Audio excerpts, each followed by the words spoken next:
US 150 cent. Finally nga, tapos na kami mag-label, guys. Sobrang tagal and then sobrang nakakapagod mag-label kasi nga nakaka-boring. Kasi magpa-price tag ka lang and nakakahilo talaga. Anyways, ayan, nag-display na ako mga Mars. So, ito, nakakahilo din kasi hindi ko alam kung ano yung mga ganito, ganyan. So, kailangan sa isang sulok sila or sa isang place yung magkaparehong, you know, brand or magkaparehong ano ba, like for example, bulb, ganun. So, nakakahilo talaga kaya buti na lang andyan yung kuya ko na nag-a-assist amin. And then yung pinsan ko, siya yung nag-a-assist din sa amin kung paano yung ganito, kung saan ilagay yung ganito. Kasi nga, marami din siyang alam. Actually, marami talaga siyang alam sa mga motorcycle. Mekaniko din yan eh. Kaya, shout out pala sa pinsan kong guwapo. Siya na all. Anyway, ayun, display lang yung ganap natin mga Marsh. Pero in reality, hilong-hilo na ako. Kasi, sobrang dami talaga guys. As in, palutuin nyo na lang ako kahit hindi ako marunong magluto. Wag lang yung ganito. But ganun talaga, kaya kailangan natin pag-aralan ito para naman, di ba, hindi tayo magsyunga-syunga kapag magbibenta na tayo. Baka iba yung binibili, iba yung ibibigay ko, di ba? Pero hindi naman ako kasing syunga-syunga ng ganun. And I'm so happy talaga dahil yung pangarap namin ni Cameron, lalong-lalo na siya, pangarap niya talaga itong business na ito. Kasi matagal pa lang, ito na talaga yung gusto namin, nung sa UK pa lang. So, I'm so happy for him dahil natupad din yung gusto niya na ganitong business, guys. Nakikita ko talaga yung excitement niya, guys, na excited na talaga siya na mag-open kami and excited na siya maging tendero. Kaya ang sabi niya sa akin na gusto niya talaga mag-aral, mag-Tagalog para makapagsalita siya ng Tagalog sa aming mga customer. Kasi alam niyo naman, di ba, English siya. So, baka instead na bumili yung mga customer sa amin, ayaw na lang nila kasi nga English speaking yung tendero. Jiva, pinahirapan pa natin yung mga customer. Pero sila na lang mag-adjust, diba? Kung may kailangan sila na lang mag-adjust.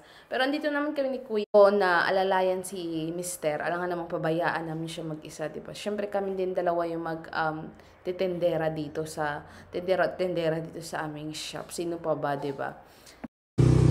As of now, ito yung ganap sa ating estante, guys. Ayan. Nalagyan na natin yung mga istante natin ng mga display natin. Na-display na natin. And then, dito din sa kabila. And then, ngayon, what are you doing, love? Building a shelf. Yeah, Cameron is building a shelf. It's gonna be look like that, mga Marshall. Ayan.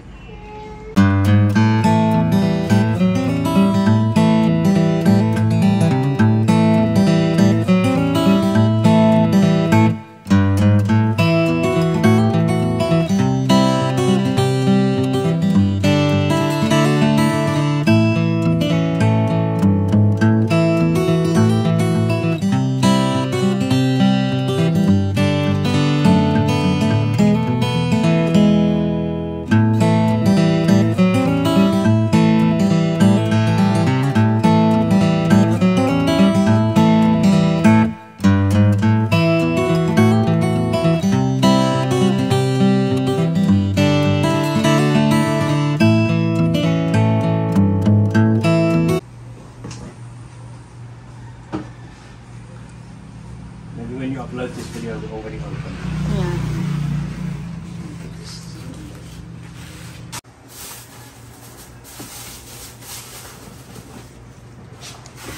What is that? Different oils? Get oil.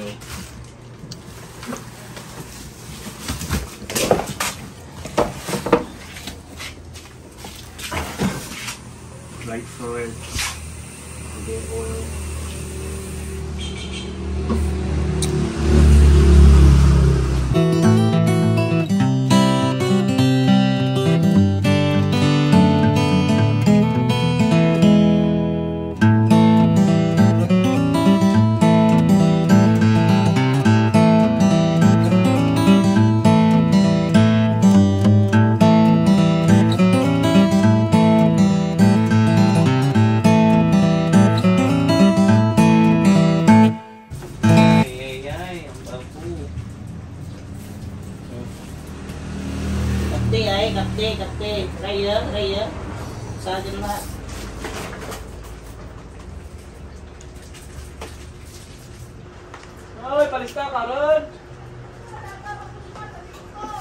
Sobrang busy namin today. Hindi na nga ako makapag-vlog kasi nga ang dami namin ginagawa. And abala talaga kami sa pag label and pag display ng mga stocks namin. No? Getting real na talaga yung pagninegosyo namin. At hindi na talaga ito basta-basta mga person. Alam mo yun, parang totoo na hindi na ito biro. Kumbaga, adulting na parang kami meron. Dito na nakasalalay ang aming future.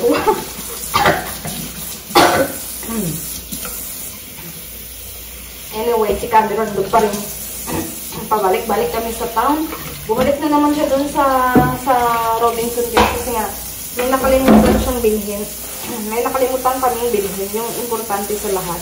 Yung screw ng parang grills ba? Na kung saan sasabitan ng mga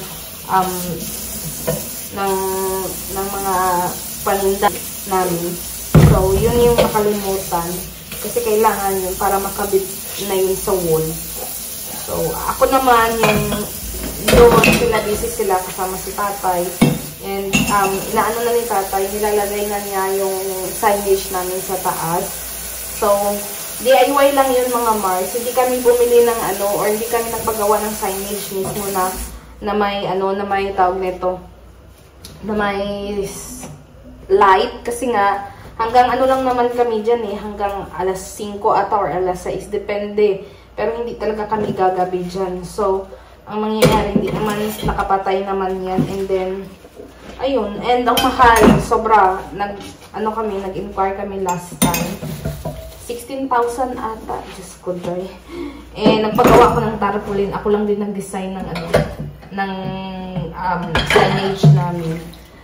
Ako lang nag-edit nun. Pero, yung sa logo, pinagawa ko talaga yun sa kaibigan ko, guys. Pero, ako lang yung nag-design mismo sa tarpaulin. And, yung bayad ko lang 400 pesos, guys. And then, bumili lang kami ng wood ba? Ng 2x2 ata. Yun. Oo, para pang frame niya. O, di ba nakatipid kami? Mindset ba? Mindset. So, yun lang yung mga Mars. Pakita ko na lang sa inyo mamaya yung itsura ng signage. Ay, pinakamit na ngayon ni tatay. And then, hindi na magkanda ugaga sa kanila sa kakaano. Kasi nga, bukas, try namin mag-open, guys. Hindi pa naman yung, grand open. Grand open. Parang soft opening pa lang tayo para trial, ganon. And then, sa grand opening, hopefully, kami, may, merong, parang blessing ba? Pa-blessing namin. Oo. Ngayon, ako naman yung ginagawa ko, mga Mars, is, ako yung, yung kusinera. Siyempre, kailangan nila ng hapunan, di ba? For sure, gabi kami makakatapos nito. Kasi nga, hindi pa. Dami pang gagawin mga Marcy. Diyos ko, guys. As in.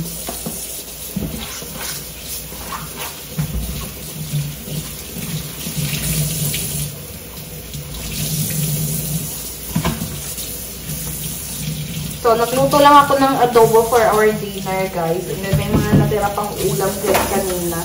And nagsaing lang ako. Adobo siya with potato. So, yun lang. Sabi nga ni Cameron, mag-take away kami kasi nga para, di ba, para wag na daw ako magluto. Sabi ko, wag na. Nakakapagod mag-take away kasi nga kakauwi lang namin galing Iloilo, di ba?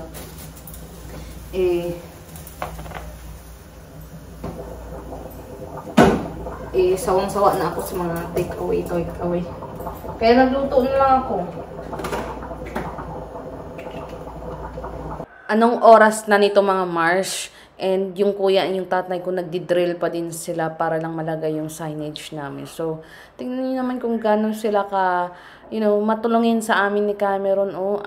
Buti na lang wala nagre-reklamo na mga kapitbahay kasi ang ingay-ingay namin, nagmamartilyo at nagdi-drill pa kami.